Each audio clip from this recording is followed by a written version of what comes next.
Temperature yan, nasisira. Dahil sa sea level rise, yung mga bahay nila ay abot na yung mga sahig nila.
Climate change. Your local health system has to really be climate adaptive.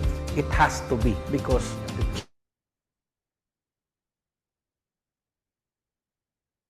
Oke, selamat siang Bapak Ibu semua. Assalamualaikum warahmatullahi wabarakatuh. So very good afternoon, ladies and gentlemen. It's really my great pleasure to be here with all of you. And today we will have guest lectures, which is I think the topics and also the speaker is very important. And and yeah, but before we move on, thank you very much for your attendance here. Since that this is still holiday, we try to make the sessions less formal, and probably later on we'll have also a lot of jokes and also fun sessions. But before we move on, we would like to kindly request our dean, Professor Yodi, to say some words. Okay, thank you, Pak. Assalamualaikum warahmatullahi wabarakatuh. Very good afternoon, everyone. Welcome to this guest lecture. Welcome, Renzo. No, welcome back. You said this is your third. So this is his third visit. So it's a pleasure for me to introduce my close friend, Renzo Guinto. So Renzo Guinto is what? Maybe like the rock star or celebrity in the world of planetary health. You will see his name in almost every single major publication on planetary health, the big ones. The small ones, maybe they miss you. But the big ones, his name is usually there. He's in so many commission, advisory board, and so forth. And we've actually been trying to get him here, but he's in high demand. He's very busy saving the planet. So like the name, Terry Health. So we're very fortunate at the end he managed to get here, courtesy of other project. But he's here with us to share a new concept which we just found out also. He coined Pracademic. He'll explain to you. I won't spell it for you. So that Pracademic, but it's really great to hear Renzo. So please make best use of this opportunity because it's not easy to get him live like this. Really, I only meet him in conferences usually, and one of the keynotes usually would be him. So it's very difficult to grab him, but now you have him in front of you. So ask many questions, difficult question. He loves difficult question. So ask him difficult, critical question, challenge him. That's what he loves. Use this opportunity.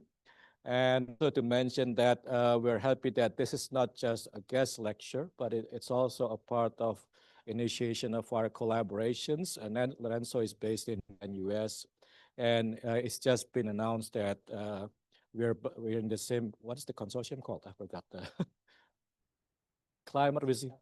Okay, so the Asia Pacific Observatory is launching this consortium of climate resilience, and Renzo is the lead, and Gajah Mada is the consortium. So thank you, Renzo, for having us as part of the consortium, meaning that you will see more and more, even though perhaps only virtually next time, because it's difficult also for a planetary reason. He restrict his travel, but so you know him have to face. But then we will see more of him. We will work with him more closely on their health, which he will of course speak more of in the next couple of hours or so.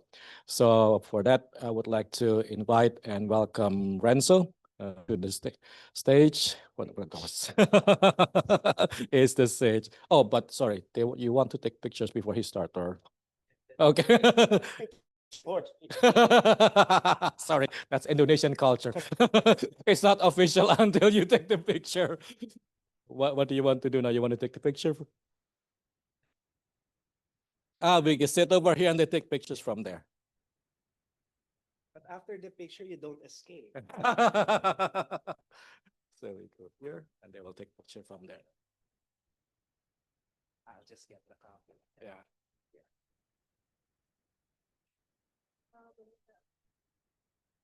Ya center semuanya biar kelihatan masuk yang di pinggir-pinggir.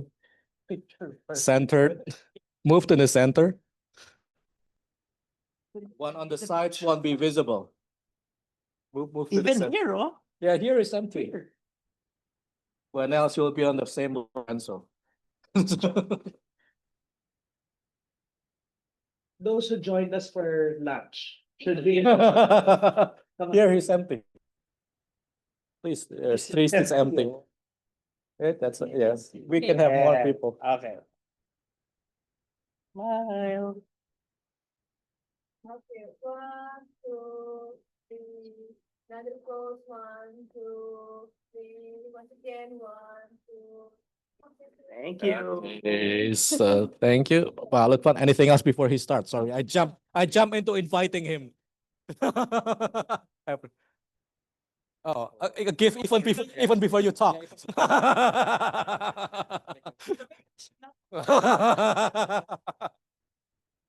Sorry again. This is Indonesian culture. We make sure the speaker is happy before you start speaking. Where is it? Okay. This is to make sure you keep coming back. So when we invite you, you cannot say no. It's all the memorabilia to this. Where's the picture? Switch the logo. Ah, the museum. Okay.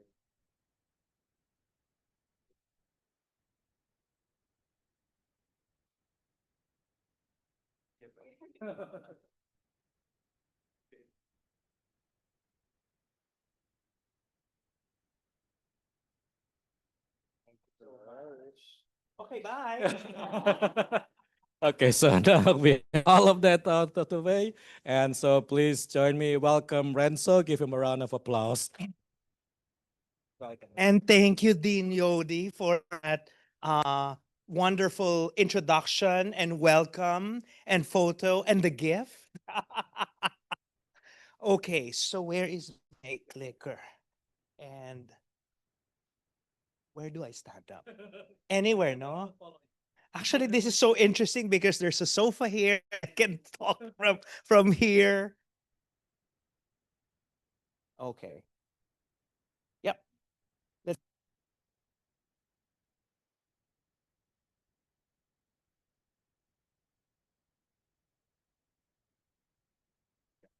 Hello, mic test. Okay. Again, good afternoon. How do you say it?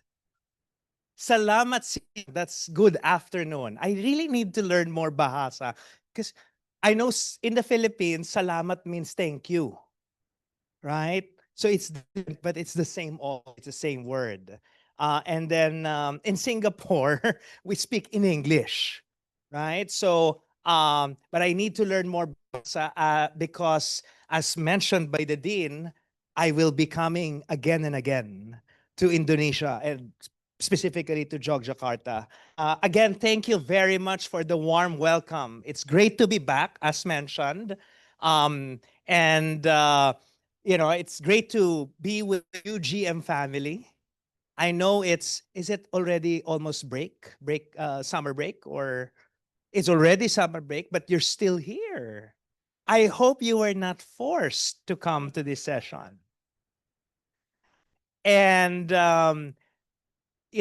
this afternoon, I'm going to talk about planetary health, which has already been mentioned a few times. You may be wondering, what is this planetary health term or concept? Who among you hearing it for the first time in this room? Great. I'm seeing a lot of hands, which means, this lecture is still used, right? Because if none of you raised hands, then, as I was already saying a while ago, I got my gift, so I can now go, right? I can now leave. And I know planetary health is new, not only here in Indonesia, but also in Southeast Asia, but worldwide, globally. So hopefully this presentation can provide you with some information and insights and inspiration. That's nice. Information, insights, and inspiration for Indonesia. That's letter I too, for I. And then you may be wondering, what's the term Pracademic? Any guess? Any guess what does Pracademic mean? It's a combination of words. Pra, pre-academic. So there's a pre, during, and post-academic. Any other guess? Huh? Don't whisper, just shout. Pracademic. Practical. Okay. So later we'll talk about it. Planetary health. Of course, I'm sure you're familiar with the term public health. And public health is defined as the health of the human population, right? In simply put, right? But there are many different definitions of public health. But for almost a century, health is a field that has been existing for, I guess, more than a century already. For the longest time, we've been only focusing on the health of the people.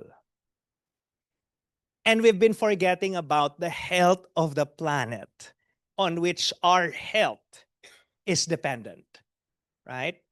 And so, again, for the first timers who are hearing planetary health for the first time, simply put, when we say planetary health, we now have two patients who are the doctors in the room, or who had medical training, clinical training, who are the nurses, who were trained as a nurse, other health professionals. Actually, I should not be saying other health professionals. I should be enumerating them all. Dentists, great. This occupational therapist. What are the other health professions? Midwives, right? And so we now have two patients, not just the people, but also the planet. Okay? You have that kid wearing a face mask, trying to protect herself from the unseen coronavirus. Okay? On the other hand, you also have Mother Earth wearing a face mask. But of course, not to be protected from SARS-CoV-2, but instead to be protected or safeguarded from the many harms that we are inflicting as a result of our human activity. So all the damage that we are creating, that we are, you know, doing to Mother Earth. That's why she's also wearing a face mask. Two patients, people and planet. As mentioned, planetary is a relatively new concept. In fact, this year, 2025, is the 10th year anniversary of the Lancet Rockefeller Foundation report that introduced planetary health. You know, they even had a slogan during that time. It's time for a new discipline, right? Because we now need a new discipline to address the many problems of the 21st century. Problems at the intersection between the health of people and the health of the planet. The issues affecting our patients. Okay? So here, let me just share with you two definitions of planetary health. Okay? According to the 2015 report, it's about planetary health is the health of the human civilization and the state of the natural systems on which it depends. So as I've said, the health of people and the health of the planet. Okay? That's a very simple way of putting it. Meanwhile, the Planetary Health Alliance. So there's this alliance called the Planetary Health Alliance. Right now, we have around 500 members from around the world. Is UGM already part of the Planetary Health Alliance? I'm asking the dean. Okay. Don't worry. I'll help you in your application so that UGM can be part of the PHA. The headquarters of the PHA used to be Harvard. Now it's in Johns Hopkins. They moved.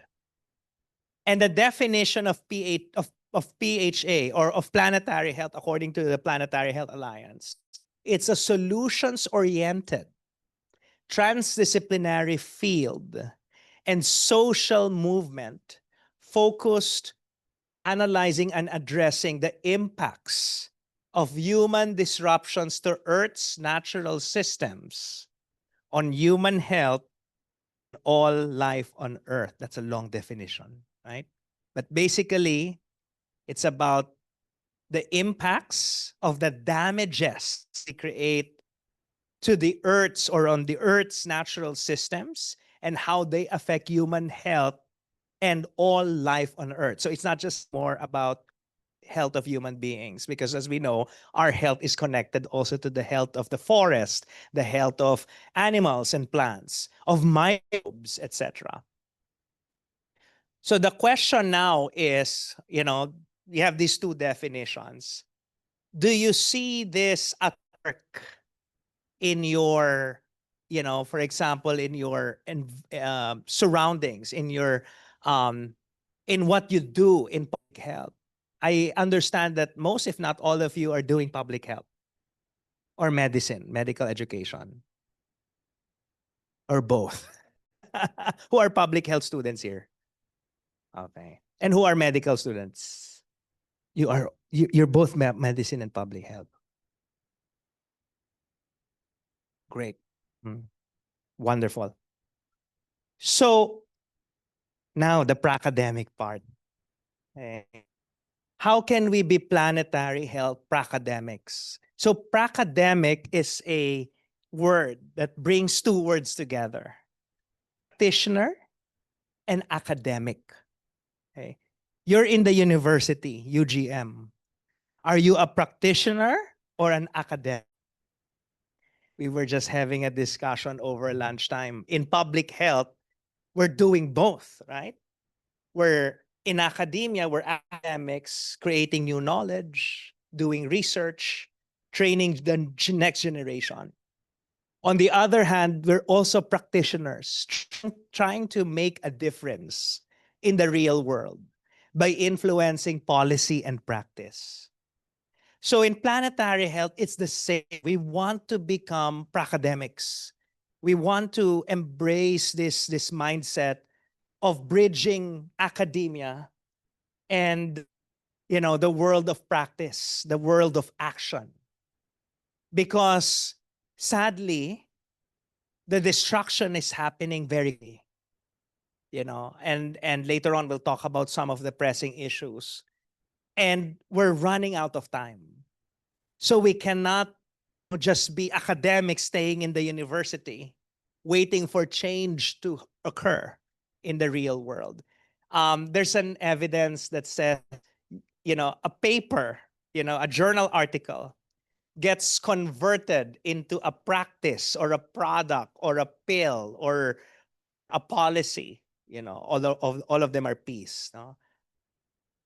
It takes how many years? What's the no-do gap?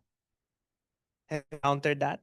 How long does it take for a paper to turn into real world benefit impact?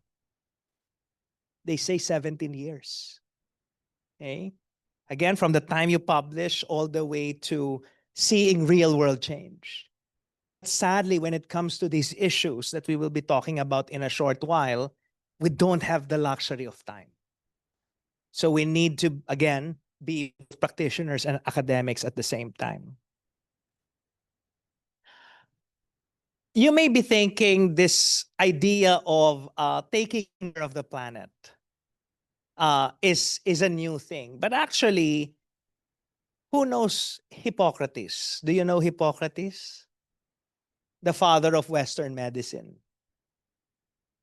Before, when he was a Greek, he's a Greek physician, right? He was already talking about how we should be taking care of the environment if we want to improve the health of our patients. Unfortunately, over time, we've forgotten that. We've focused on the biomedical, the cures, the technical tests. We forgot about, the broader surroundings, the environment. And then I'm sure you know the Hippocratic Oath, right?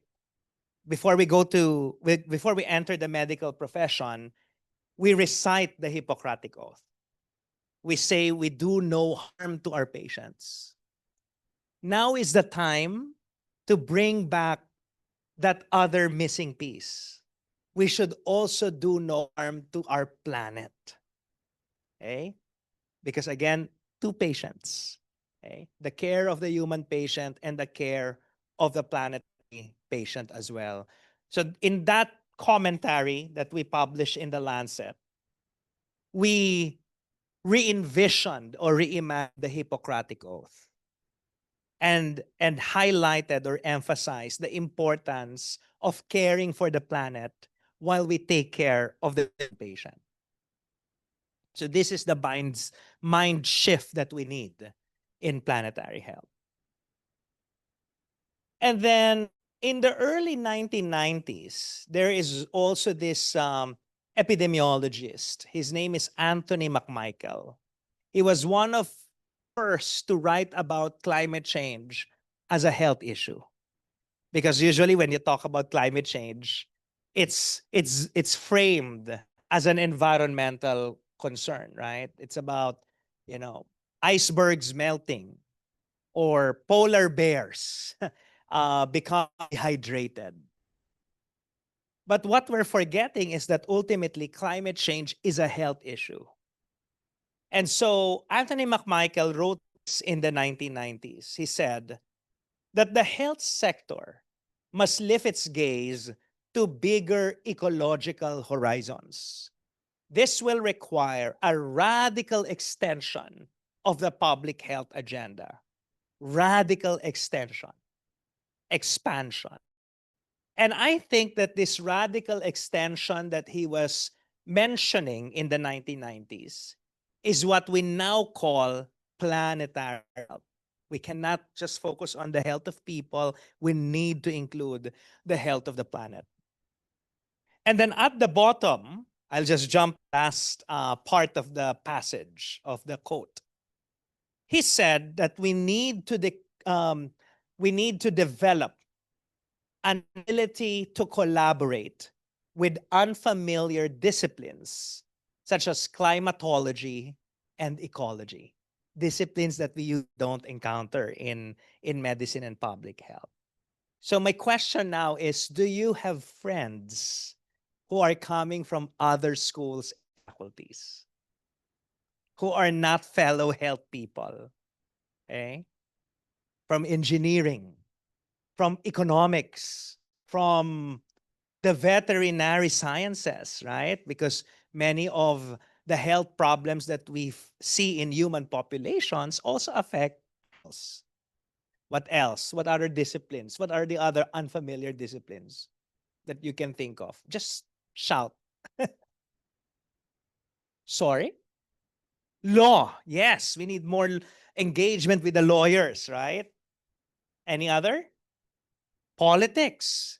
In fact, a lot of these issues are deeply political in nature. Anything else? Huh?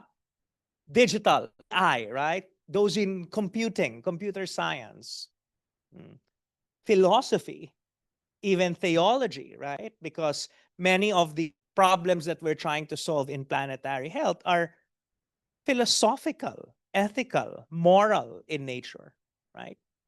How do we deal with Mother Earth? How do we deal with other creatures?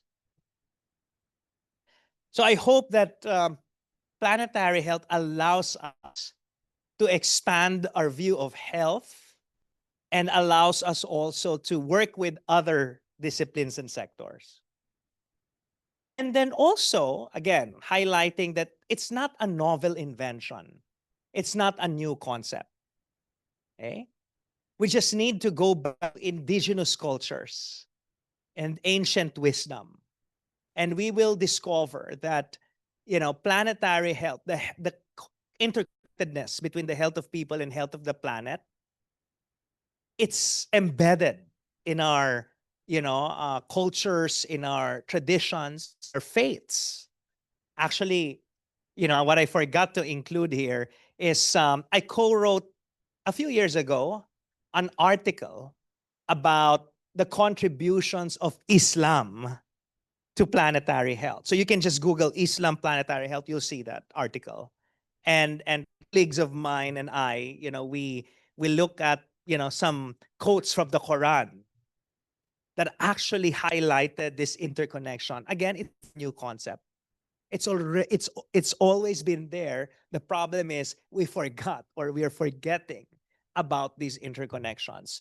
So I'll just quote this, or I'll just read this quote from Chief Seattle. He said, "The earth does not belong to man.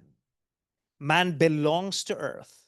Man did not weave the web of life. He is merely a strand in it. Whatever he does to the web, he does to himself." So all harms, the destruction that we create, that we inflict on Mother Earth, they come back to us in the form of human disease, despair, disability, depression, even mental health, and even death. This slide shows to you how health is now being shaped in the 21st century. I'm introducing another term, Anthropocene. Who among you have heard of this term before? Anthropocene. Anthropology, right? Means man. So Anthropocene pertains to this era, that this era where we are living in, where all the changes, most of the changes we are seeing are not due to natural causes, but due to human activities, right? Human-induced change, anthropogenic, Anthropocene. So now health in the Anthropocene, it means our health largely shaped by all human-made changes, right? And here you will see in the first column, the underlying driver, the human activities that are changing the Earth's ecosystems, consumption patterns, continuous population growth, urbanization, migration, people move from point A to point B, technological advancement, etc. And then all of these are then creating a wide range of environmental changes or problems. Climate change, diversity loss, different kinds of pollution to the air, water, and land, etc. And then ultimately, you will see at the on the right, on your right, the list of health conditions, the health impacts. Okay, and you will see, infectious diseases, non-communicable diseases, even mental health. So every health area is affected by environmental changes, which are actually human induced or human driven. So how do we solve planetary health problems? We need to address the root cause. And it's our human activities. The changes that we are inflicting on the environment, these are the things that we need to address.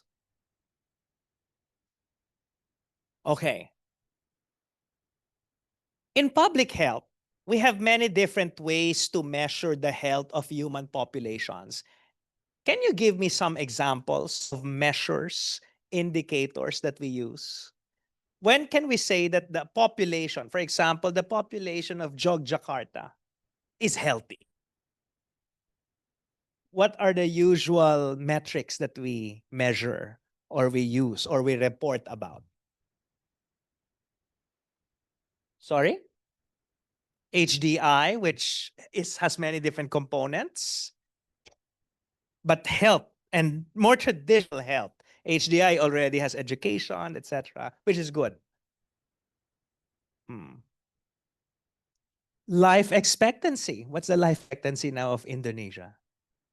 Depends on men versus women, right? But there's an average life expectancy. Something like that, 69 to early 70s. All right. Other measures for human health, human population.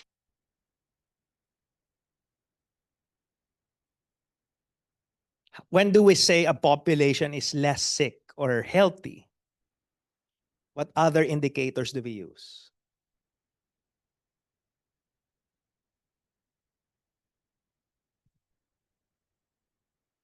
Sorry?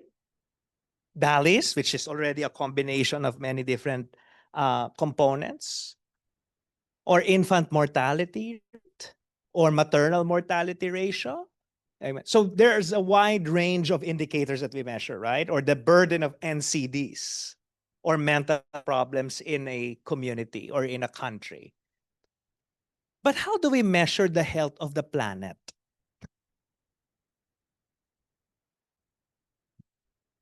So I'm introducing to you the concept of the planetary boundaries.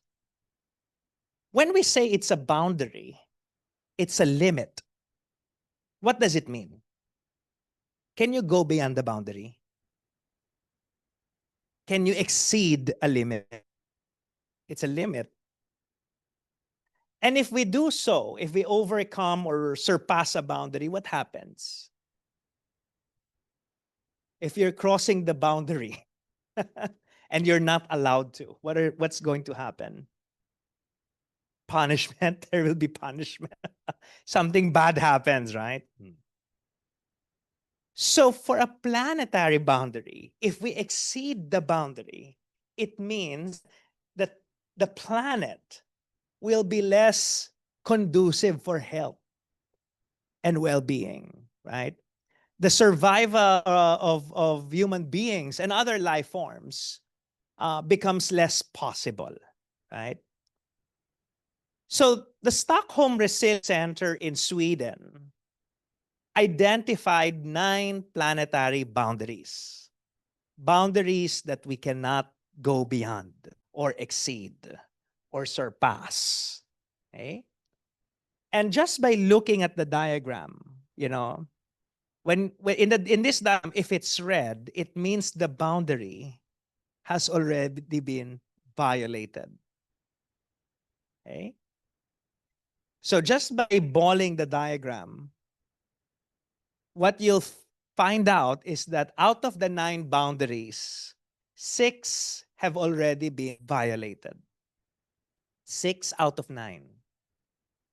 And let me just read to you what those boundaries are. Climate change, the bound for climate change, because we have emitted a lot of carbon and greenhouse gases into the atmosphere. Now we've exceeded the limit.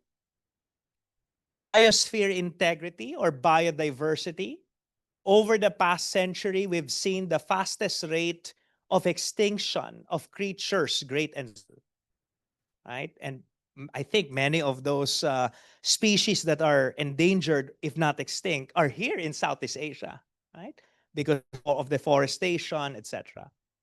Land system change. When you say land system change, natural habitats, rainforests, coastal areas, which are destroyed and we turn them into cities, right? Subdivisions or golf courses, like anything, human, right? And then now I'm reminded of what's happening now in your supposed new capital, right? Hmm. It's land system change, right? Forest turned into a city, right? And maybe later on, I would love to hear your thoughts on that. But that's what's happening on a global scale, right? Pressure change. The water in our lakes and in our rivers are now over-consumed and over-contaminated. How's drinking water here in Indonesia? Is that the answer? Yeah, like the bottle, the bottle, the water, whatever. Is it potable, or you need to, boil it, or you need to rely on the what is it called? The distilling station, or even buy in bottles, right? Hmm. Biogeochemical flows. That's the fifth boundary. Biogeochemical flows of phosphorus and nitrogen. Do you remember your elements in the periodic table? So now the biogeochemical flows, the natural flows or cycles of phosphorus and nitrogen already disrupted as well. Do you know why? What are we doing to the soil? What are we pumping into the soil that contains artificial phosphorus and nitrogen? Fertilizers, right? So for large-scale agriculture, we use a lot of these chemicals. Now the cycle of phosphorus and nitrogen already destroyed, the natural cycle.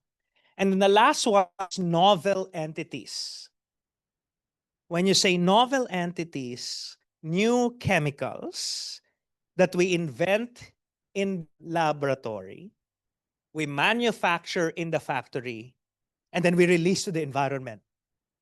Can you give me an example of a chemical or a compound that is now, everywhere?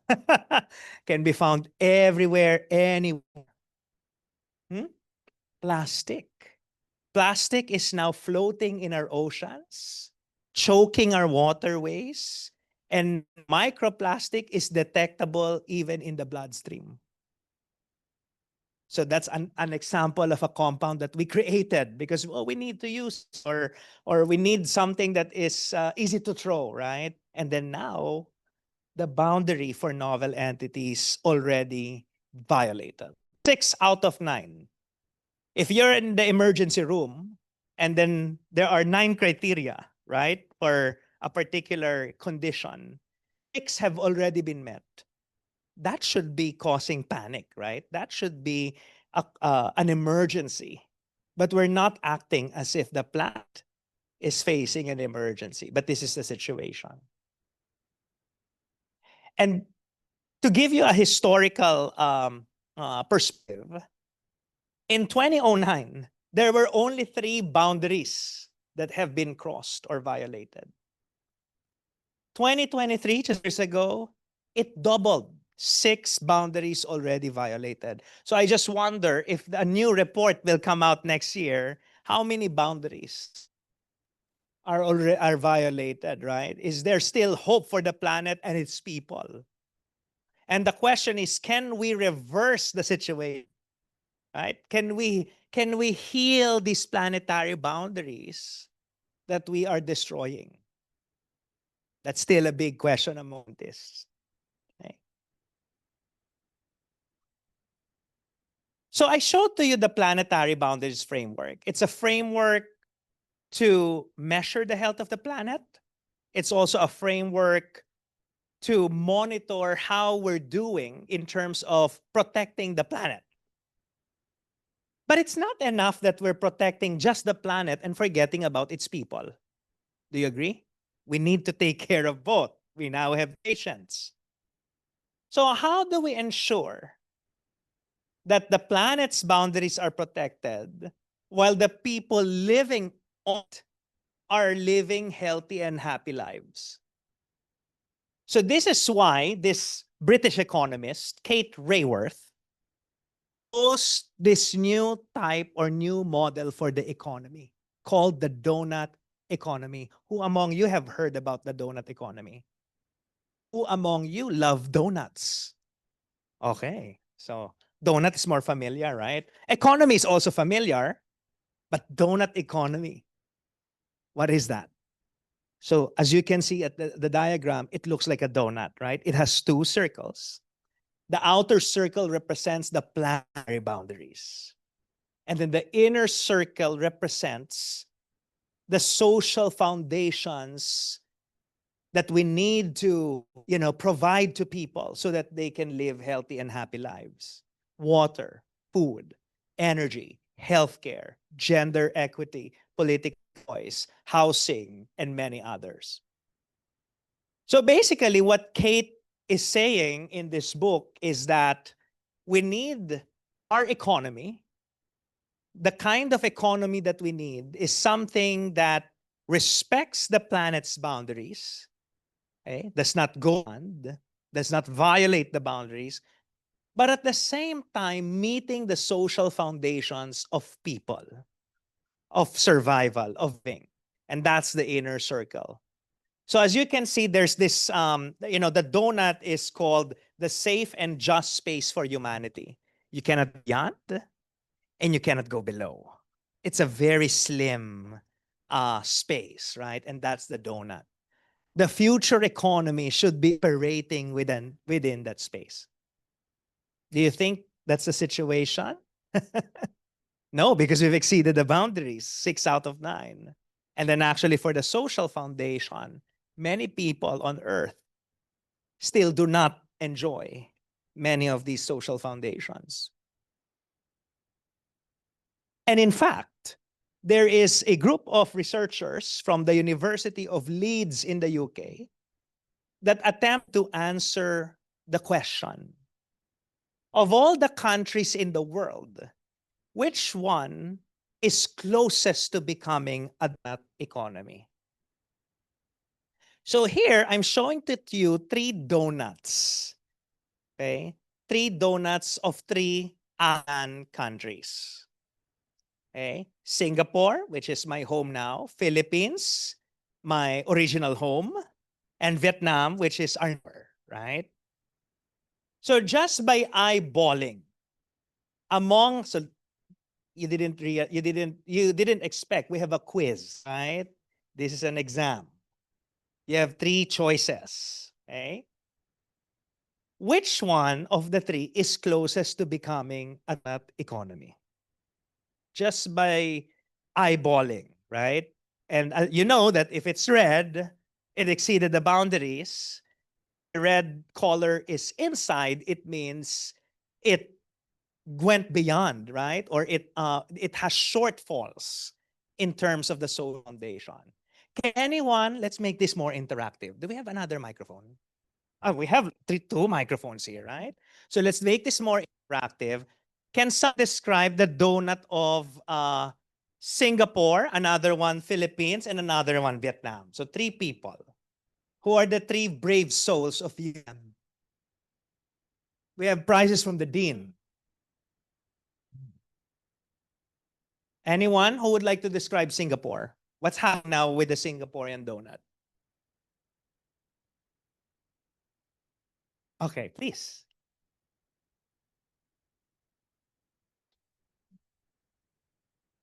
Yep, should work. Yeah. Okay, so I'll try. So I think from the Singapore definitely over exceeding the boundary for the mother of Earth. We can see like 1, 2, 3, 4, 5. I think 6/7. 1, 2, 3, 4, 5, 6. 6/7 components that exceeding the mother. But then Singapore has pretty good for the social foundation, but still they get like shortfall for the land use change. I Singapore has very limited, like area that can be used because they only have like maybe 1 or 2 island. But over for the social foundation, I cannot really see. But Yep. But there's some red yeah, inside. only some red Right. for. I think EQ is for equality. Yeah, EQ for acuity Ah. and DQ, but for the other one Right. is pretty good. Yep. Yep. But it's exceeded almost all the boundaries. By the way, Right. only 7 were measured out of the 9 for this study. Thank you. Now, so I will report to the Singaporeans that they exceeded the boundaries. Okay. And I will quote you. What's your name? Just kidding. Who wants to describe the Philippine donut?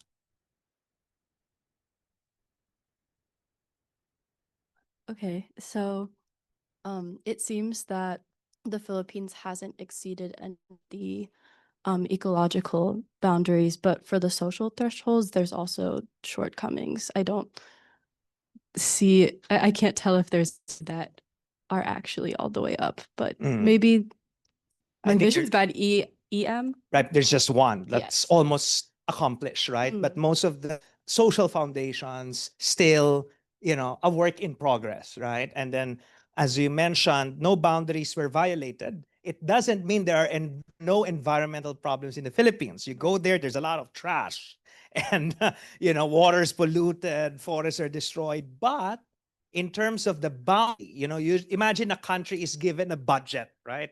You can pollute up to this much only. They've not exceeded it yet. Hey, thank you. About Vietnam, what can we say about Vietnam? From this side.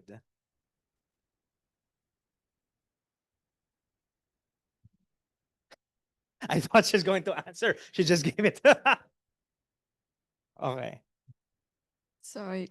Okay. So in terms of, I'm sorry. I'm one of the assistants. Sure. Okay. So Vietnam, in of the biophysical boundary, it only exceeds 1 in CO2 emission, but all the other aspects, it's almost reaching the threshold. While the social threshold, it does have some reds, but 3 out of the other, I think it's pretty good. So my answer is maybe if Vietnam is the closest one. The 3. In my Right. opinion. Because, only one was violated, and then, not many reds inside, right? And indeed, it's the closest to becoming a donut economy among the 3, and the closest among all countries in the world. Okay? That's the answer of that study. Of course, if you're interested in the methodology, etc., you can look at the paper, but that's their conclusion. Vietnam, of all the countries in the world, closest to the donut based on the quantifiable indicators, both the boundaries and the social foundation. So actually, the donut economy is here in Southeast Asia, but it also is home to Singapore, which is, the donut of Singapore is very typical of high-income countries.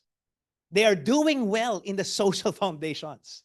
There are countries with no reds inside, but then they're not doing well when it comes to the planetary boundaries. Meanwhile, Philippines is also very typical of many low and middle income countries, right? They've not their ecosystems, they've not emitted too much carbon to the atmosphere, but then they still have lots of problems when it comes to the social foundation, like healthcare, right? Universal healthcare is just written on paper, right? In many countries. Would you say the same thing for Indonesia?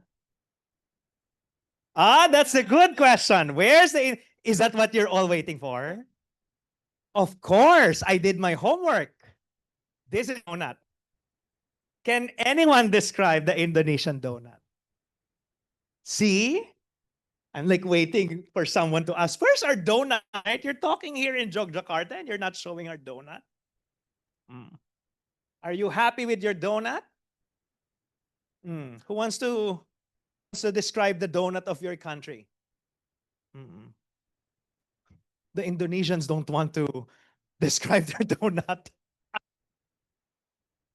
At the back. Just give it to someone.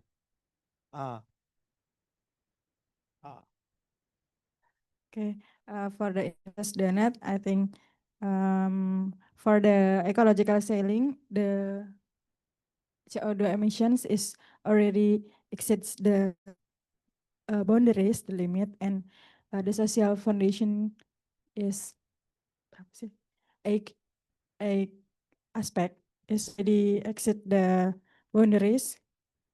So Yep. What do you think is the reason why Indonesia exceeded the boundary for CO2 emissions?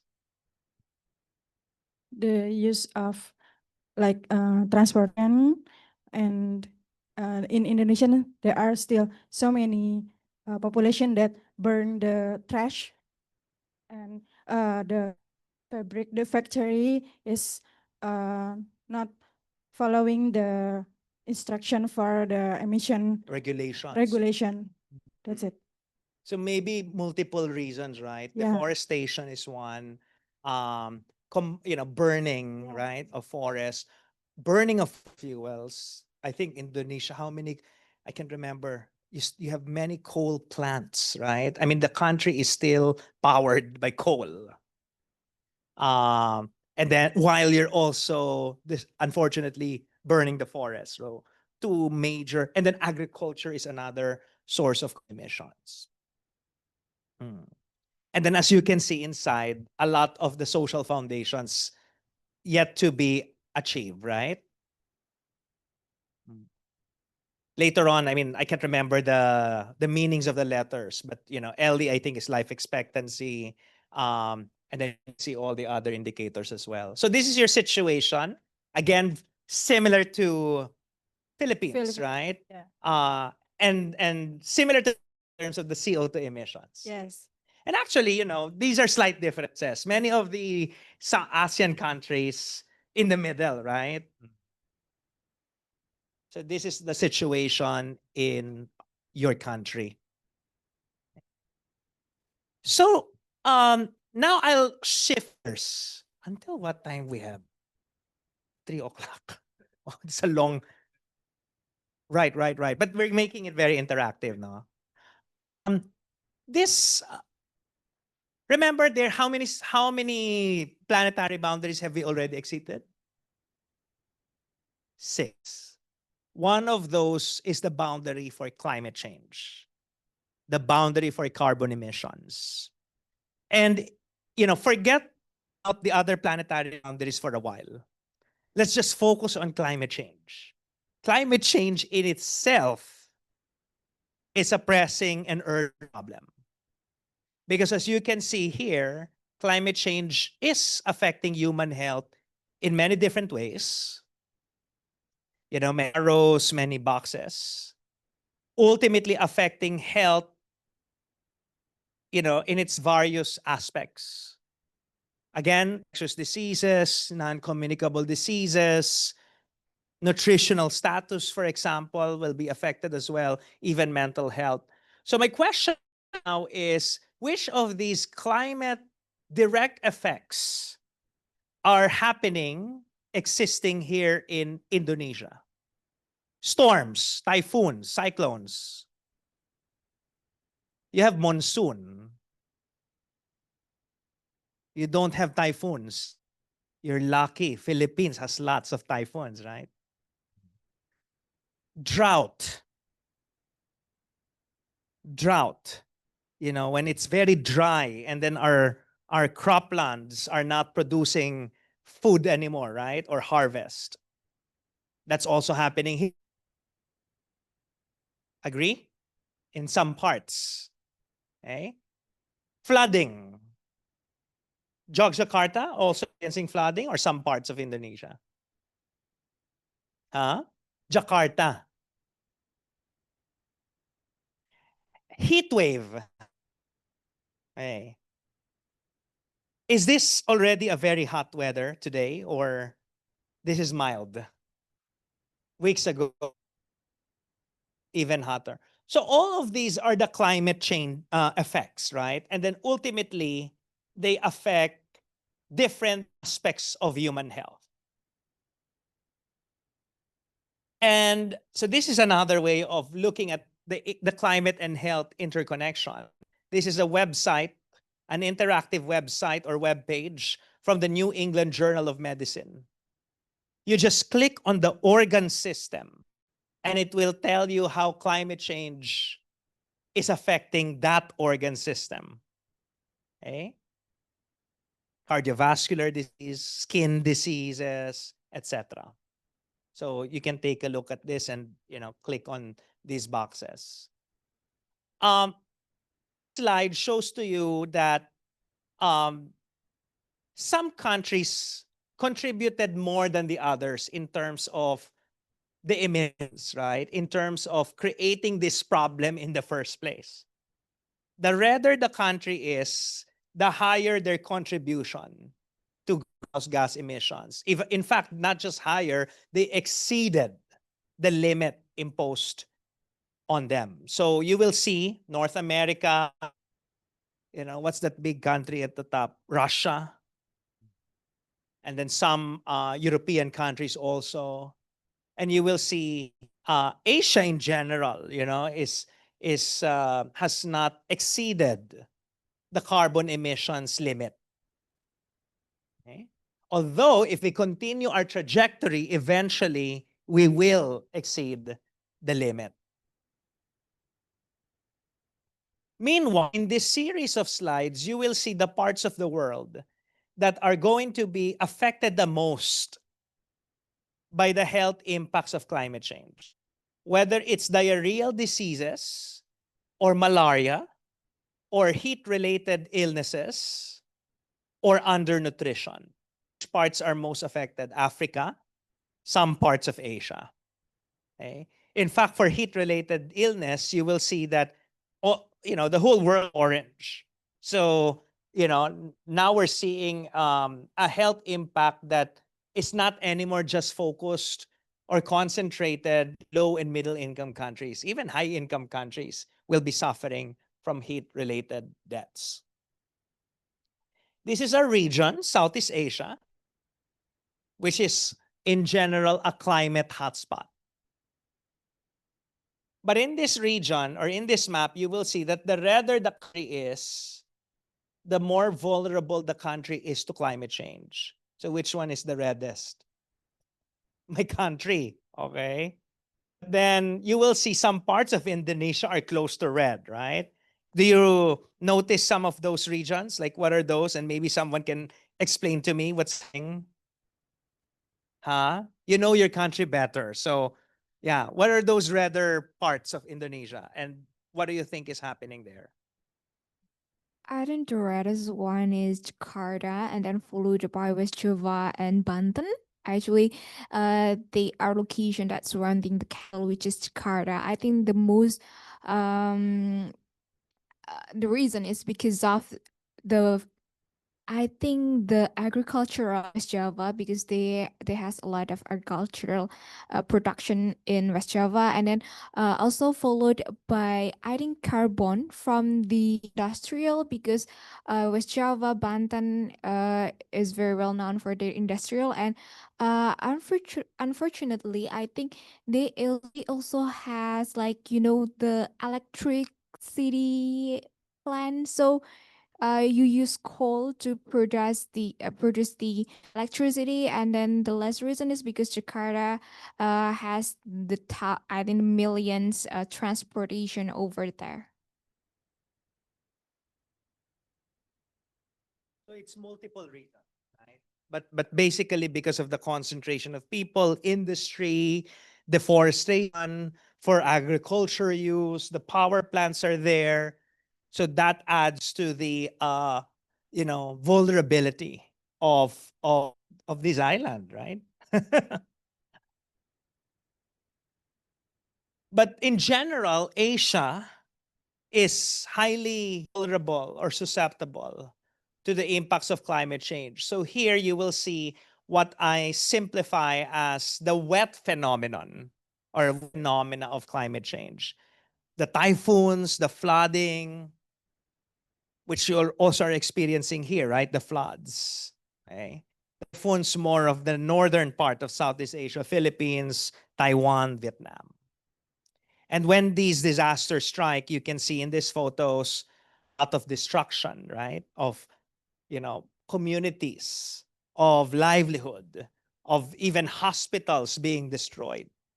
So how can you provide healthcare when it's disrupted, if not destroyed, by these wet calamities due to climate? On the other hand, this region is becoming hotter and hotter, as you can see in this series of maps. And you will see headlines: children not anymore going to school, worker productivity is decreasing, which ultimately will lead to economic losses for the country. So we need to also prepare not only for the wet phenomena, but for the hot and dry phenomena due to climate change. And then here, which I think is very important for Southeast Asia, and especially for Philippines and for Indonesia, sea level rise. Okay? Are you already hearing about sea level rise happening in some islands, some parts of Indonesia? Okay? Because of the melting of the ice cap, the warming of the ocean, the sea level continues to rise. And what happens? Seawater floods, right? The coastal community. Anyone who would like to share? Because it seems all of you are nodding, right? So I want to hear some, concrete stories. How sea level rise is already affecting some of our brothers and sisters here in Indonesia. Anyone? Anyone who has seen coastal flooding in any part of the country? Anyone who would like to share? Yep. So I can rest my voice. Need someone to also share. Okay. Or Professor Luke, then you will point, will ask someone. Just say the name. He's volunteering a name.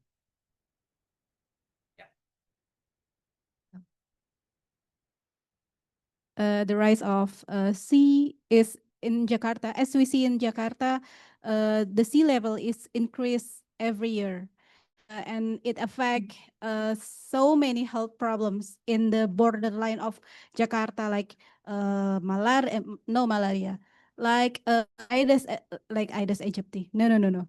I think the DBD, dengue. Yeah, which is due to Aedes aegypti. Yeah. Okay, so more dengue outbreaks in those areas because of the Because of contamination, Yeah. right, of water. Any other nations? Yeah. In some places, for example, I think in Bangladesh, water begins to enter the freshwater system. Okay, and then people are now beginning to drink water with high salt content. So what will happen to you if you're drinking water that is high in salt? Which can lead to, to death. From hypernatremia to death, right? Like it straight to death. Okay. So we also need to address this issue. How do we prepare our communities and our health systems along coastlines and in the islands, right? When they are now becoming flooded by sea level rise, which is happening, for example, in the Philippines, even Manila, as you can see, is expected to be underwater by 2050. Okay. I think that's also what's anticipated about Jakarta, right? That's why you're building a new city. Everyone's laughing or giggling. Later, I want your thoughts. And then climate change, as I already mentioned, is going to affect infectious diseases. And I want to focus at the bottom part. It is going to affect the epidemiological triad, the pathogen, the environment, and the host, meaning our bodies, right? We're exposed to, more, to heat. We don't know what will happen, right? Are we going to, have still a strong immune response towards infectious diseases? And then at the bottom, you can see that there are two major effects. The old diseases are going to increase again. Malarias, the dengues, those that we already know. And then the new infectious diseases are going to emerge. The COVID-19s that we don't know yet, right? Because they're lurking in the wild and they're just waiting to jump from animals to human beings. So, for example, I mentioned dengue. Dengue is now seen to be spreading in places where they used to be not existing before. I think even in some parts of the US, right? Before, they're only concentrated maybe in Florida, I think. And then now, like, they're spreading even all the way to Texas, all the way to the more, and upwards too, right? And then even in Europe, already cases of dengue found in temperate regions, not tropical. Dengue is a tropical endemic disease. Now it's spreading. And then when it comes to emerging infections, so there's evidence shows that climate change could spark the next pandemic. Okay? In this map, the pinker or the darker the color is, the higher the chance of that region, of that country becoming a potential ground zero for another pandemic due to climate change. And what's that region? Southeast Asia, again, it's one of the darker regions in the map. Because, of course, we're home to some of the most biodiverse ecosystems. So it's very important to really protect our rainforests. Because, again, the next viruses, pathogens are just in the wild, waiting to jump to human populations. And then I talked about the physical health impacts of climate change. We discussed them in the past few slides. Again, we should not forget that climate change is also a mental health issue. Who among you are feeling a bit concerned, anxious, afraid, worried about climate change in particular, but about anything that's happening around us? And I think it's multiple facts, right, that are affecting the mental and emotional health and well-being of young people. But climate change is now being recognized as one of the drivers of the mental health crisis among young people. So there is this concept called climate anxiety. Have you heard of it? Or eco-anxiety. Young people saying they're concerned, they're worried about they don't know if they're going to survive in the future, if they'll have jobs. They're even not interested in creating their own families, right? Because they're concerned about their future children, if they will be able to survive a warming planet. So there is actually a 10-country cross-sectional survey. That's the bar graph that you're seeing. And among the 10 countries studied, found out that the Filipino young people are the most climate anxious in the world. Okay? So I wonder if we do a survey here in Indonesia or even here in Yogyakarta, how many young people are already feeling climate anxious. Even within this room, can I have a show of hands? Are you now worried? Are you becoming worried? Well, make sure that we don't end this lecture with you feeling very worried and pessimistic, okay? That's why in a short while, we'll move to solutions we can do. Here, you will see in these bar graphs the impacts of climate change on human health in terms of deaths, in terms of DALI being lost. I heard a while ago, DALI. And ultimately, in terms of dollars lost, economic losses due to the impacts of climate change on human health. It's going to increase over time in the coming decades. So we really need to act fast, right? And to address, to one, stop climate change or slow its progression. But for two, we need to be ready for the impacts. Okay? We need to strengthen our health systems to be able to address the health impacts. This is another sad news. I've been giving you sad news since I started, right? Hopefully, the last part will be some good news. According to an article 2 weeks ago, we only have 2 years left to meet the targets of the Paris Agreement. You're aware of the Paris Agreement? So in 2015, the world's government said by 2030, we should have reduced carbon emissions so we don't go beyond the planetary boundary of 1.5 degrees Celsius. But science is saying we now have 2 years remaining. We don't have until 2030. So countries will really need to reduce their emissions. Okay? Of course, big countries will need to do their share. They are the ones that really created this mess. But even us, those countries in the middle, those in the middle of that donut spectrum, Indonesia, Philippines, ASEAN, also need to do our part as well. So now the question is, are we ready to build health systems that consider the climate? Can we embed these planetary health principles and knowledge to our work in public health, into what we do? Okay? So what I'm going to do now is to pause for a while because I'm going to show to you a short film. It's part of my doctoral dissertation. So my doctoral dissertation is half written and half in film.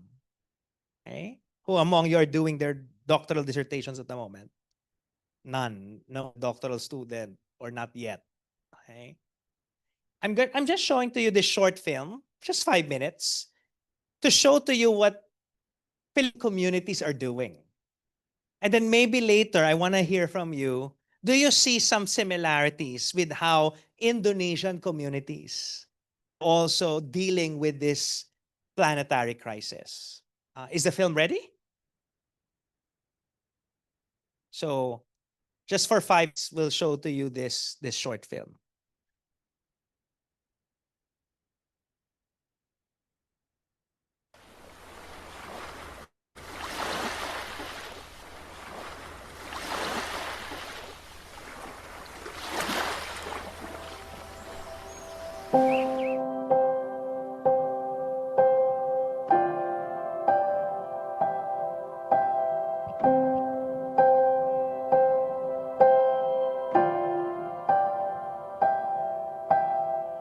Ang pagkakaunawa ko kasi sa climate change, gawa kasi siya ng tao. Your regular climate behavior that you are anticipating, biglang nagbago. Kami, naranasan talaga namin yung impacts rin of climate change, which includes the sea level rise, may coral bleaching, may drought. Dahil ito ay coastal areas, alam ba nila na natataas yung level ng dagat? Kung uulan, mas matindi yung precipitation. Kung mag-init, mas prolonged period of drought. May mga corals daw na siguro sa increase ng, di natin alam if sa temperature yan, nasisira. Dahil sa sea level rise, yung mga bahay nila ay abot na yung mga sahig nila. Dati, kung ganito lang yung kadami ng typhoon, ngayon iba na, mas madami na. We were supposedly the first to be hit We knew the mangroves will protect us. Kung bumagsak yun dito, sabi sa amin, based on simulation, 60% of us would have been gone. If the problem will occur today as of this moment, parang hindi. Hindi, kasi marami kasi kami kakulangan. Ang pinaka ko talaga manpower, wala din kaming ECG, wala kaming CT scan, wala din kaming X-ray. As a doctor, ang malaking epekto ng climate change sa kalusugan ng mga tao. Rampat, yung dengue, at saka yung amoeba. Hindi ka nakasanayan yun sa mga tao na iniinom. So kung yun ang iinumin nila, mag-iba yung stomach nila. Tayo ang gumagawa, tapos ang epekto, tayo din ang nag-harvest. Tayo ang gumagawa talaga ng sakit natin. If your island community will become more inaccessible, how will you design a health system in that area? So what we did, accept na kada isang barangay, our communities, they have different health needs. And because they have different health needs, iba-iba yung approach mo.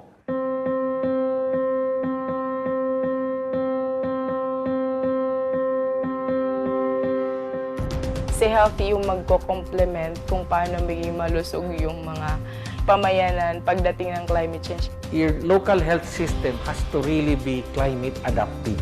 It has to be because the changing climate will have new health challenges. And every new health challenges would require a new system, a new solution to resolve it. So it's evolving. Pag sabihin natin climate smart, hindi siya madadaan kung gaano kayaman ng munisipyo, kundi ito ay madadaan kung paano ba maka-cope up si community sa mga impact ni climate change. We thought initially it's all about infrastructures and systems. What we realized, it all boils down to basic values. How do you now translate values to become part of your systems and structures? Mas better na mag-expend tayo ng millions of money for preparation, not for the response. All of our multi-purpose centers can withstand up to typhoon signal number 4. To protect landslide, isisimento mo talaga yung road. So, it becomes access to health. But it's a climate mitigation as well. Ang food security, kahit walang dumating na mga goods galing sa ibang probinsya, kaya naming mabuhay. We're also building one of the first climate field schools for farmers and fisher folks. Is to capacitate the farmer and the fisherman how to do it right if your climate is like this. Your communities, they know more than you do. Then your role becomes a facilitator. Allow them to develop a system that allows adaptation, innovation all the time. Kasi nagbabago yung sakit, depende sa klima mo. Yung indigenous at science, pagsabayin mo dun, andun yung masasabi mong innovation. How do you make the right decisions? Babalik at babalik ka sa science. Kaya, yun din isang ina-advocate namin, science-based governance. We now have data to make better and more informed decisions of how to change and adapt to reach our targets, our vision. The problem is, it changes all the time. We live in a world of uncertainty na eh. The only certain is that you have the capacity to address the uncertainty. The local government is at the forefront of climate change. The national government is so far away. If the drought happens next season, they simply go to the local government. That's the structure of our society. Pag healthy yung environment mo, natural na healthy din yung mga tao. Pag ang mangrove management mo ay maayos, pag merong bagyo, merong storm source, yung mga tao ay maayos sila. Their climate adaptability, which started from us understanding yung vulnerabilities namin, to preparing survival, to now having quality of life. Just preparing for the future. Climate change was never a threat to us. Kaysa katakutan mo siya, may mo na siyang kakampi.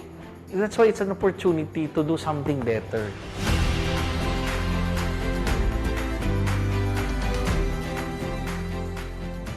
Okay, so thank you. There are subtitles. So when, they're speaking in Tagalog, in Filipino, I hope you were able to read the translation, but you can also hear that they're speaking in English. While waiting for the slides, any main takeaways, something that you remembered from the film in terms of what they're doing, what they're addressing or facing? What are some of the measures that they're implementing to address the impacts of climate change on human health? Anyone?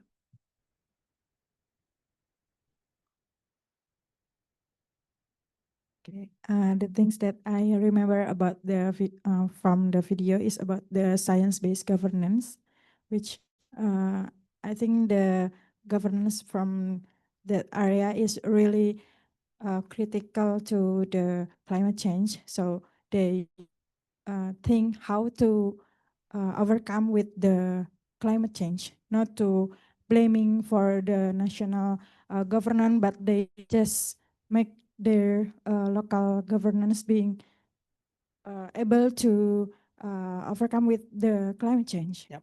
That's it. You mentioned science-based, and you highlighted also the importance of the local, right? And maybe a question to you from Indonesia, are you also seeing that happening in your local health systems, right? Is science informing local action in preparation for climate and the health effects? No? No, not really. No. So some need, and even in the Philippines, this is not the norm, right? It's a big country like Indonesia. So there, sometimes these are, how do you say this?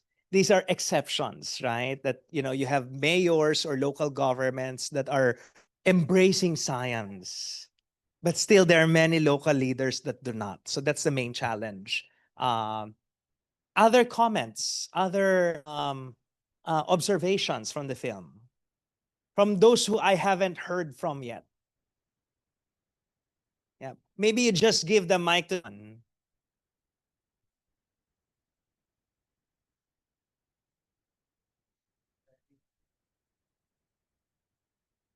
Okay, can we have the questions after? Right.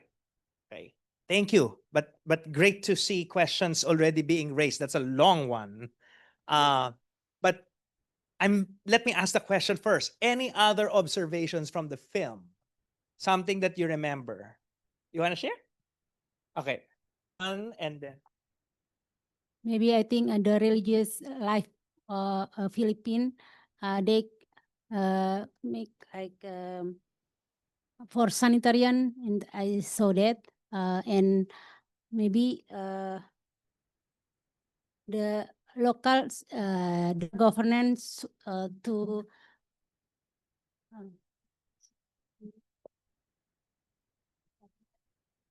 religious life mereka untuk maybe someone can help. Or maybe just say. Oke, tadi saya melihatnya ada kayak hidup religiusnya mereka yang mereka tuangkan di dalam kehidupan bersama mereka gitu. Jadi tidak hanya di mereka beribadat saja, tapi juga itu diterapkan begitu. So your neighbor will translate, or who can translate? No pressure. Okay, she will help. I think because you're a nun. A nun. Yeah. A nun, because she tried to mention that in the film, the religious community, starting from the church and then maybe from the pastor and the nun there, not outburst the people there to not only maybe read the Bible or maybe just praying, but also to implement the the yeah, and the religious aspect from the Bible into the real life activity, which is try to embrace all of of diversity in the community, to I mean like to save the community from the environment changes, like build. So maybe I'll simplify it. Maybe what you're observing is even the religious sector is involved, right? Is part of, community development, right? And actually, it's great that you're here, right? A Catholic nun, and we have all Muslim brothers and sisters here. I think regardless of faith, right?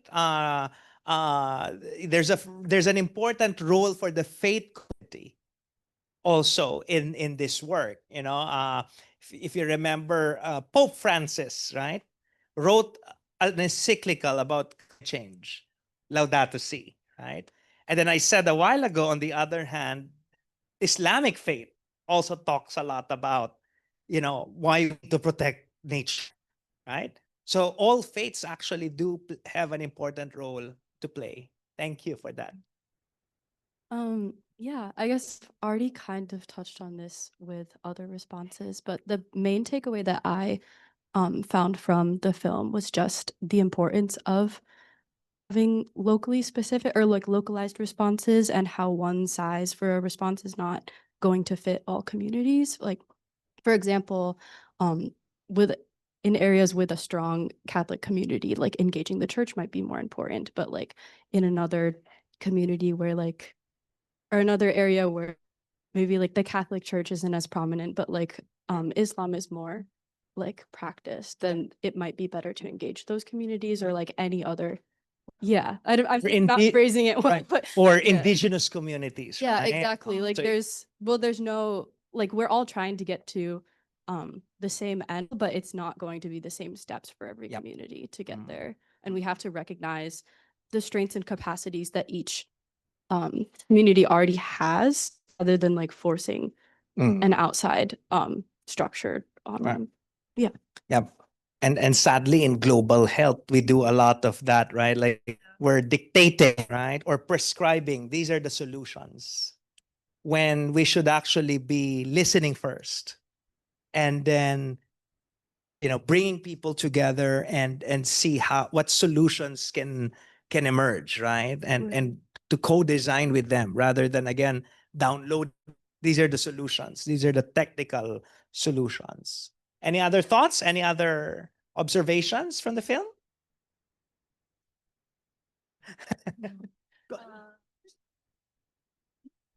Okay, actually, I'm from Riau. That's several program like planting mangrove. That's a long time running from my hometown. So young people in Riau is aware. So we planting mangrove every year. There's a program. Actually in Dumai, that pesisir. Right. Yes. Right. And actually, from the mangrove example, it shows to you that, addressing this will require solutions outside of the health sector, right? We need to plant mangroves to protect health. Yes. Okay. And that is the concept of nature-based solutions. Have you heard of the nature-based solutions? So the solutions are coming from nature. Mangroves, for example, protecting our mangroves, but also, improving vegetation, and actually protecting nature in general, right? To be good for our health, even in cities, in urban places. Okay. So we shouldn't be cutting our trees because they provide us with benefits, improving air quality. There's evidence that exposure to color green is good for our mental health. And also, it helps in flood control, because you have many plants or many trees absorbing the water. So, but what do we do now within the health system? And in this next few slides, I'll just show to you some frameworks. We need the health system to be both sustainable and resilient. Sustainable, other terms that you may hear are green healthcare, environment-friendly healthcare, healthcare that does not harm the planet, while we also take care of people. Why are you like? Okay, I thought you want to share something? Okay. And then on the other hand, we need healthcare that is resilient and adaptive. When there are effects of climate change, the healthcare system is ready to address those health issues. We don't want healthcare to be destroyed or to be disrupted if there's a flooding, if there's a typhoon. We don't want healthcare to be overwhelmed when there are a lot of patients. So that's resilience, sustainable and resilient. So when it comes to sustainability, and I'll just jump to some slides. There are many sources of carbon and gases within the healthcare system alone. We're also emitting. We're also contributing to that planetary boundary violation, right? So we need to address our own practices within healthcare as well. We need to start with our own, within our backyard. The electricity that we use, the medicines and other commodities that we purchase, the food served to our patients and staff. Okay. So there are some frameworks that already exist when it comes to green healthcare. You know, this one is the Global Green and Healthy Hospitals Agenda. What are the things that we need to do to green healthcare? Okay, I'll not read the details, but as you can see, what's number one? Leadership. The leadership should be embracing sustainability because everything else will follow. If there's a policy, if that's part of the culture of the healthcare institution, of the health facility. So one of the things that I love doing whenever I go around the world is to take photos of hospitals and health facilities that use solar power, that use green energy, renewable energy.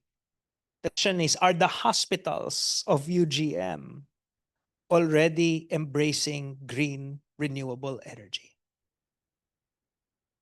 Some hospitals or all hospitals.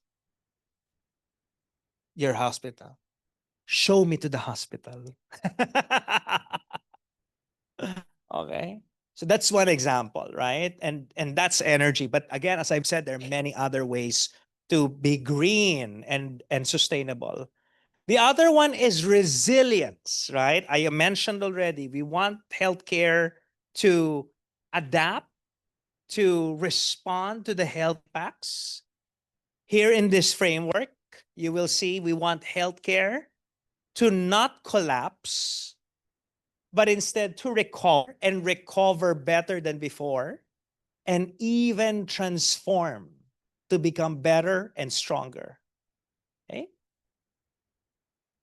So another framework from the World Health Organization, we need to ensure that climate resilience is embedded in the different building blocks. How many of you know the building blocks of the health system? So climate should be embedded in governance, in financing, in health workforce. What are the other building blocks? What am I missing?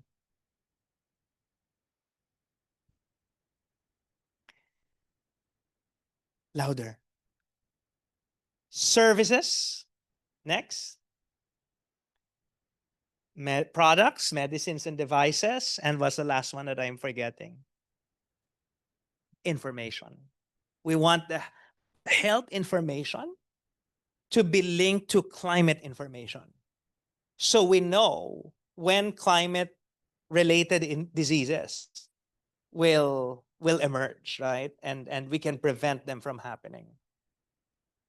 So for example, let's focus on the facilities, right? The services. In this report, they assessed the world's hospitals. And what they found out was 1 out of 12 hospitals in the world not ready for climate change, at risk of total or partial shutdown. How about the hospitals of Indonesia? Are we ready? Are you ready? Okay. It's for you to find out.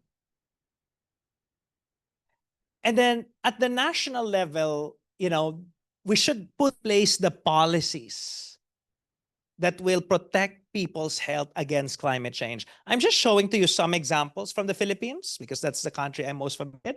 But I want to hear what, you know, if you're aware of what Indonesia is doing.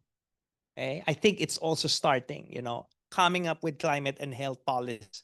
So for example, here, you know, health, as you can see, is an identified priority sector for climate action. How do we make sure that the health sector is ready for the climate impacts? And then even at the level of health facilities. So in the Philippines, we have this green and safe health facilities manual. How can we make sure that our health facilities are not contributing to climate change, but is also safe and ready for climate change? Okay. Here, I'm just showing to you that WHO has a program called ATTACH, the Alliance for Transformative Action on Climate and Health. And these are the Asian countries that are part of that WHO initiative. Thankfully, Indonesia is already part of it. So I think Indonesia is also starting to really come up with policies and plans that will prepare you for climate change and its health effects. Okay. And then Dean Yodi mentioned a while ago that we are launching a consortium focusing on this topic. So these are the countries that are part of it. Gajamada, of course, is one of our members. Now, a while ago, I asked the question, are we ready to build health systems that consider the climate? The question is, are we ready to build systems for health that consider the climate? What's the difference? Health systems, systems for health. Is it just a play of words, right? What are the systems for health? I think it just refers to the fact that there's a lot of systems that affect health that aren't necessarily directed at health. Like, so sometimes it's helpful to give examples. Right, like when you think about social determinants, there's like political systems, like economic systems. I'm like suddenly forgetting all of them. Right. But yeah, like the structures in place that Mm. affect your health that aren't necessarily hospitals or like healthcare related. Beyond the building blocks. Okay? So we need cross-sectoral action for planet. We need to work with the other sectors, the urban planners, the energy sector, the transport sector, the food sector. What I earlier described as the unfamiliar disciplines and sectors. So for example, the Philippines, we have this network called Planetary Health Philippines. We come from different disciplines. We come from different sectors. We come from different parts of the country, working together to find solutions to these planetary health problems. Meanwhile, in Malaysia, they are now developing the National Planetary Health Action Plan, which brings together different sectors as well. So it's not just the health sector. They even have that Kuala Lumpur call to action on planetary health. So of course, I tried Googling what's happening in Indonesia. Okay? Right now, there's no planetary health plan yet. There's no planetary health network like what we have in the Philippines. But you have some interesting models, being piloted or implemented in various parts of the country. So for example, and I'll just emphasize the top one, improving rural healthcare reduces illegal logging and conserves carbon in a tropical forest. That's actually a project by, ASRI? You know ASRI, it's an NGO. I think Kalimantan, right? And they work with health harmony. So you Google that first title, that first headline, and you will see what they've achieved. Basically, provided healthcare to people who are cutting the trees, and it stopped the deforestation. So a healthcare solution to an environmental problem, right? Because what they found out was that people actually cut the trees to pay for healthcare. So you solve the root cause, right? It's the lack of access to healthcare. They provided it, and they were able to actually conserve the rainforest. Very interesting innovation. And that's from Indonesia. So I'm sure there's more, there are a few examples there. And then Singapore, it's a city. Who among you have been to Singapore? Yeah, it's a city, right? It's a country that's a city. So a lot of the solutions are urban solutions, right? Addressing air quality, improving vegetation and increasing nature, even in a city, right? For example, to address increasing heat exposure. I'm jumping now slides so that we have more time for discussion. And this one, I just want to highlight, and I'm grateful that we're having this session. Because what we need also is to embed planetary health in education. And I really hope, and we were discussing this a while ago, that planetary health, climate change and health becomes integrated in the education of health professionals here in UGM. So here, I'm just showing to you some of what we're doing in Singapore.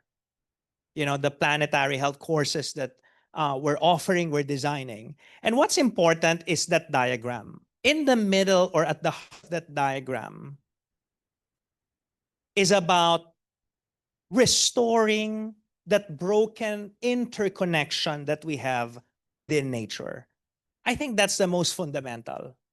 How can we make the next generation so in love with nature, that we recognize that we're connected with it, and so we don't destroy it. And it also becomes part of our healing mission. When we talk about health, it's not just about health of people, we're talking about the health of the environment. And we will be implementing solutions that do not harm the planet while we care for people. So I think that's really at the heart, the most fundamental thing. The rest will follow. It's about values. Okay? So for example, there are many other initiatives already on planetary health education. This one actually involves Gajah Cat to Earth. But I think it's the medical school, the medical faculty that is involved. But maybe the public health faculty should also be involved. Here, I even co-developed a comic book for Filipino children on planetary health, because we also recognize the need to educate even the youngest members of our society. They're the future leaders. They are the future stewards. They will take care of the planet. But you know what? We also need to educate the adults, the decision makers, because time is running out. We cannot wait for children to become adults, right? To fix the planet. We need the adults to correct and to fix the situation now. Planetary health in Asia. So it's now growing. These are some of the logos of the different institutions doing planetary health in the region. Hopefully UGM will join and will create something in the coming years. Okay. And then here, if you remember in my title, we need to be pracademics. We need to bridge academia, academic knowledge, and practice problem solving, acting in the real world. So here I give 7 I's because I'm in Indonesia, right? My favorite letter for the week, letter I. We need information, and information to empower us to be used for our problem solving. Innovation, right? Thinking out of the box, creating new solutions. Investment. This work requires money, funding, resources. We need to ask our governments. We need to ask the private sector, put their money where their mouth is. We need integration, right? If you notice, one of the things that we need to do is for all policies to be talking to one another. It can't be that the health sector is saying one thing and then the environment sector is saying another thing, the economic center is doing something else. There has to be coherence. Implementation, right? How do we implement them so that communities benefit? How can we do it better? Institutionalization, embedding them in our policies, in our institutions, so that it's not just a one-time thing, right? It becomes sustainable. And ultimately, inspiration, right? How do we spread this inspiration among all people so that they don't experience climate anxiety, but instead they feel a sense of agency and urgency, and they are able to act? So how can we inspire people? Some of my closing messages. In this work, let's not forget the poor and the marginalized. Okay? We're in a very privileged place. We can study, we can think big ideas. Let's make sure that, our fellow citizens who have less in life do benefit from the knowledge that we create and the actions that we make. There can be no planetary health without climate justice. Justice is very important. Because sadly, again, what's happening now, those who created the problem or those who are affected the most now are people who didn't create the problem, right? In the first place. How do we make sure that justice is served and that those who are who contributed to the problem are held accountable, and those who are victimized are taken care of? We need to decolonize our thinking, right? We always think, oh, let's copy the Western model. Let's allow the domination, right, of global North in decision making. Even in the science that we make, sometimes we forget that local is equally important, right, as the global. Context matters. We highlighted that a while ago in the film. So we need to colonize our thinking and the way we do things if we want to address planetary health. Yes, let's the problems, the symptoms, but we need to also solve the root cause. And that is the economy. So here you will see, when you attend economics lectures, what is the first diagram that you usually see? The supply and the demand, right? As if the economy has no limits. You can just keep on drawing an infinite line. But instead, need to shift towards donut economy thinking. Recognizing that there are limits, planetary limits, and we have social foundations that need to be provided, not for some, but for all. Okay? That economy, I hope you'll not forget that. Planetary health is about planetary humility. It invites us to shy away from this ego logical perspective. Oh, we human beings are at the top of the pyramid of nature. We can kill, mine, extract, burn, contaminate, pollute, destroy. And instead, we need to shift towards a true eco-logical perspective where we human beings live in harmony, in solidarity, all creatures great and small, and with all the other components of planet Earth, our one and only home. And finally, planetary health is about becoming a good ancestor. What we want is that in 2125, which is 100 years from now, will you still be living in 2125? The children of 2125 will read the history books will look back to the past and they will say that the students of the Universitas Gadjah Mada of 2025 were good ancestors to them because you made the right decisions, not just for your own health, but for their health, well-being, and survival as well. Are we ready to become good ancestors?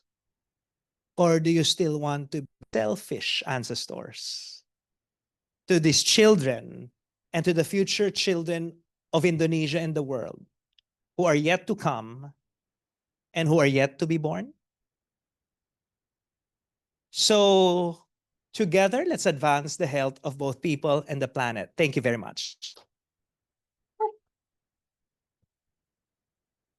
What are we going to do next? Well, I think there are some questions probably, and also online. Yeah, Yeah. we have questions Maybe we can. online. Let's read them. And if you have questions too. Let's read first the one online because I think Zikri has been waiting. I This is a could long read it question. for you. Who will read it? I could read it for you, Dr. Oh, Zikri is. Guinto. Oh, that's Zikri. Hi. Yeah. Hello. Hello. I'm sorry for joining online, Dr. Guinto.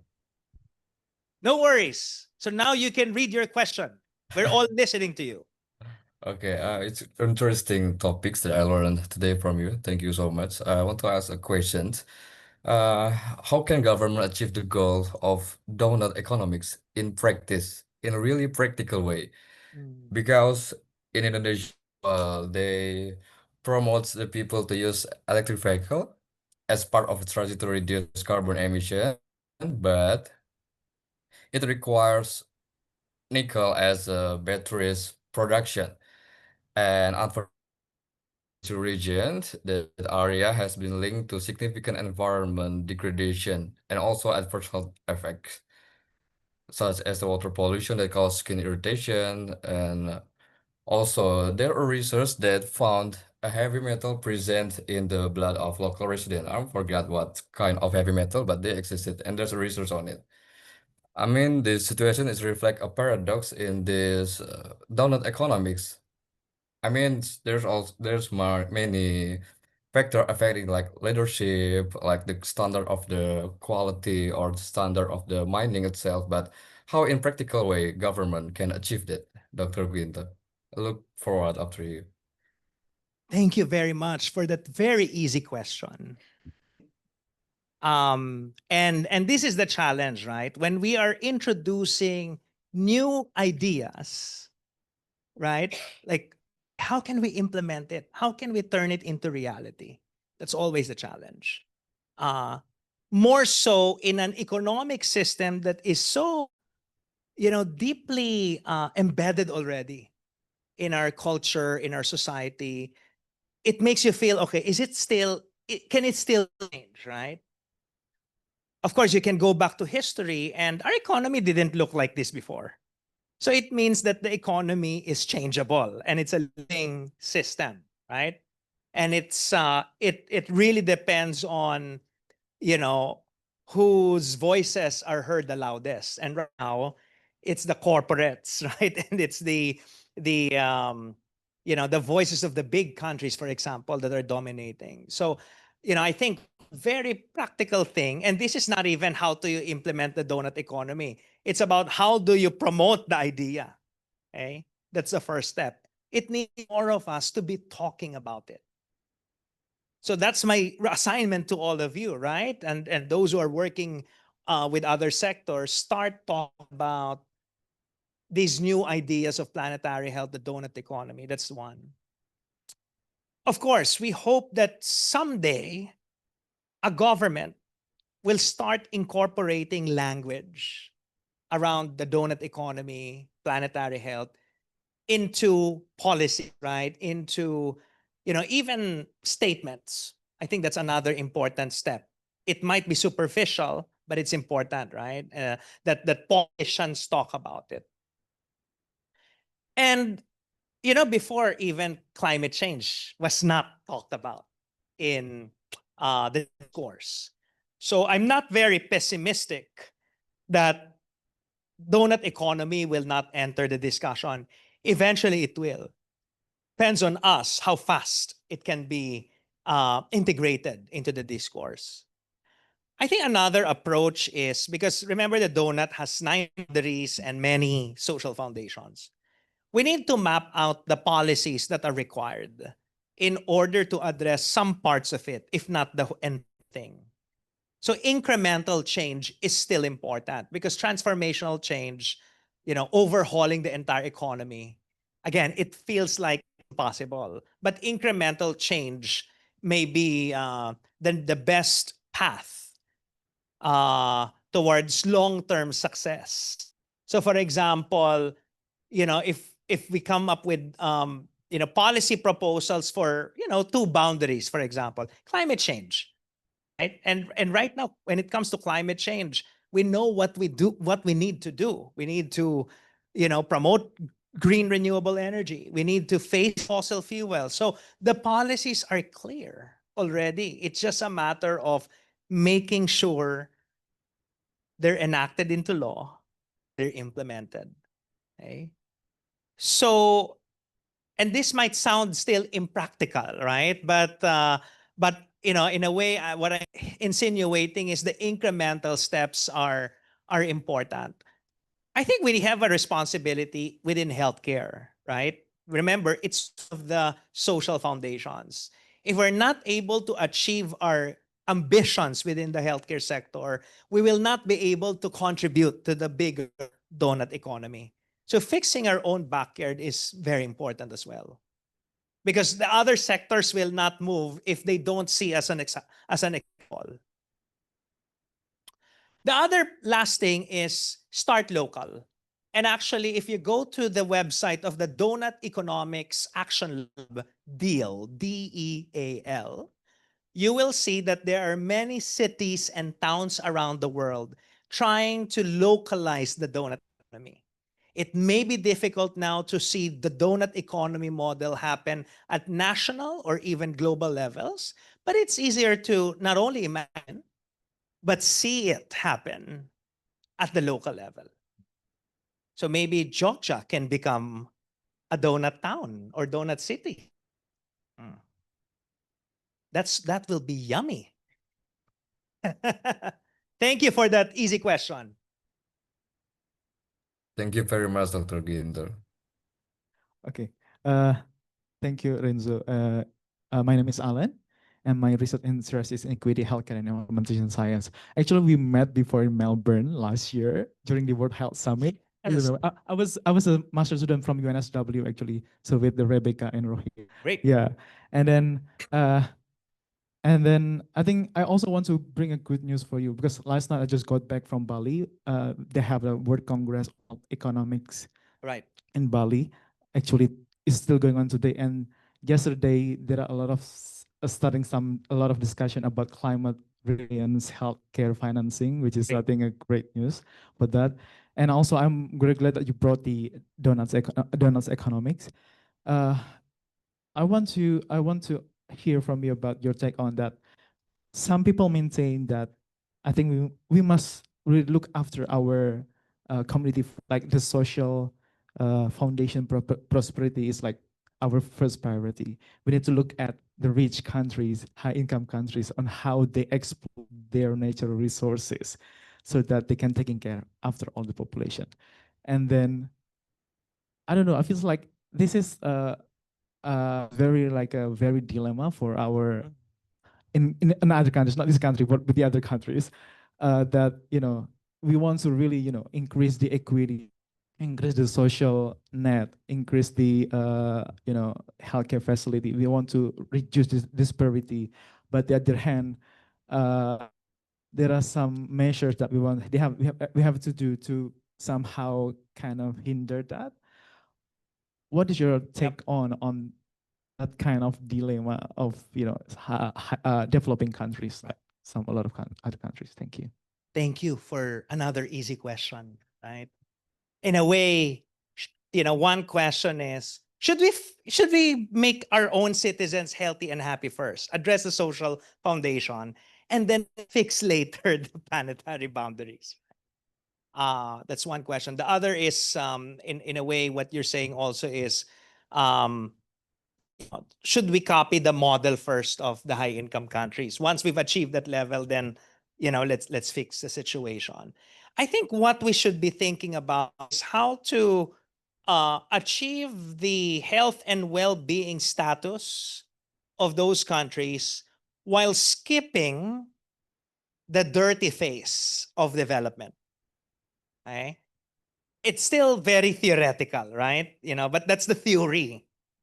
How do you improve the health of people while not copying the dirty pathway of high income countries? Okay? There's a role for renewable energy. There's a role for sustainable agriculture. In a way, we already know some of the ingredients. Okay? And I think, one, you really need political will. You really need resources, both domestically, but also this is where we ask the high-income countries, hey, we know the solutions to avoid the dirty path, but we need some resources to be able to do that. Okay?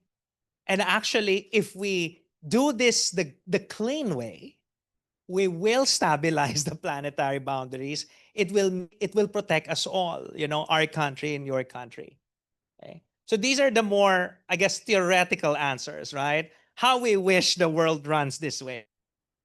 That, we are skipping the dirty phase and we are supported in our pursuit of the clean path so that we become healthy without destroying the planet.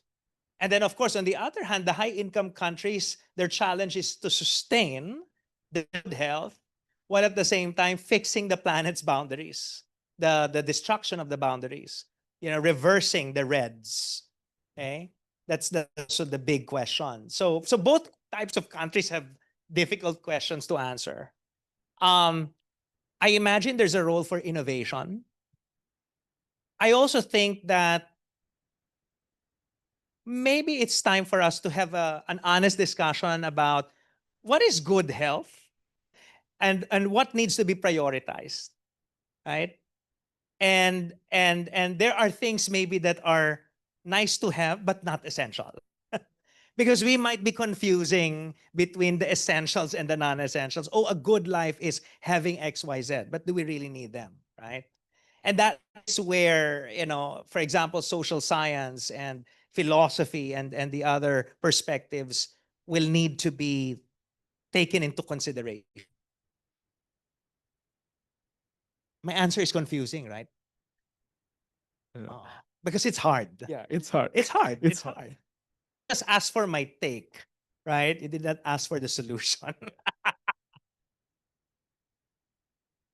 Is that possible to reverse that something that already beyond boundary? That's a question. I said that a while ago, right? It's even the scientists are figuring out, can it still be reversed? I mean, hopefully yes, right? I mean, the ozone was healed. That's one example that is always cited. Before there was a hole, now closed, because we stopped the release of chlorofluorocarbons to the atmosphere. We banned that product in refrigeration. Okay. And you will also see, for example, the word rewilding or reverse desertification. There are places where it's already desert, but now it's full of flora and fauna. So we're able to reverse the expansion of the desert. So there are some examples where environmental destruction was reversed. And it gives us hope. But your other question about how can we achieve that level without destroying the planet? We know some of the solutions. We need the resources. We need the human will to do it. Thank you. And I wonder which country will start that. No, will be the example. Okay. So many easy questions, huh? Well, because I introduced a very easy topic. Yes. Probably some of the participants already have other agenda. We need to close the sessions, but yeah, those who would like to still discuss with Renzo, so feel free to stay here. And I think yeah, we can stop the sessions because yeah, well, I think there will be also another sessions that probably some of you already. So thank you very much, Renzo. I think it's really Thank you very much. very Thank you. interesting and also inspiring sessions that we learn a lot from you. So ya, selama Bapak Ibu semua terima kasih sudah hadir di sini dan terima kasih atas apa interaksinya. Semoga bermanfaat. Selamat sore. Wassalamualaikum warahmatullahi wabarakatuh. Ya, pause with Renzo.